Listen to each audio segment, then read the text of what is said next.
नमस्कार, मी मृणाली पिळणकर. तुम्ही पाहत आहात एलएस मराठी. सकाळचे 10 वाजता आहेत. पाहूया राज्यात काय घडामोडी घडतायत. बीड पाठोपाठ धाराशिवच्या कळंबमध्ये पेट्रोल डिझेल टंचाई. अनेक पेट्रोल पंप बंद, तर सुरू असलेल्या पेट्रोल पंपावर 3 ते 4 तासांपासून वाहनांच्या रांगा. बीड जिल्ह्यात पेट्रोल डिझेलचा तुटवडा. पाण्यासाठी रांगा लावणाऱ्या जिल्ह्यात आता इंधनासाठी रांगा. अनेक ठिकाणी इंधन मिळवण्यासाठी नागरिकांकडून तासनतास ताटकळत उभं राहण्याची वेळ. उल्हासनगरच्या नेताजी चौकात भर रस्त्यात खुनी थरार. चहा प्यायला आलेल्या गणेश वाघेच्या छातीत चाकू खुपसला. एक आरोपी गजाआड.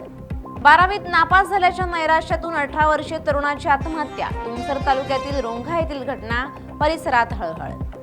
जालन्याच्या अंबडमध्ये प्रवाशांच्या पर्सवर डल्ला मारणाऱ्या आरोपीच्या पोलिसांनी मुसक्या आवळल्या. 2 आरोपी ताब्यात. 1.5 लाखांचा मुद्देमाल जप्त. कांकेरमध्ये भूसुरुंगाच्या स्फोटानं 4 जवान शहीद. शहीद जवानांच्या बलिदानानं सर्वत्र शोककळा. वाशिममध्ये उष्णतेचा कहर. पाण्याअभावी पेरू बागा करपल्या. शेतकरी संकटात. शेतकऱ्यावर मोठा आर्थिक संकट. जळगाव जिल्ह्यातील मुक्ताईनगर शहरातील वनविभागात वणवा पेटला. वणवा पेटवणाऱ्यांना वनविभाग अधिकाऱ्यांनी पाठलाग करून पकडलं. साताऱ्यात वीकेंड नाकाबंदी. वाहतूक नियम मोडणाऱ्यांवर पोलिसांची कारवाई. विशेषतः तरुणांकडून नियमभंगाचं प्रमाण अधिक.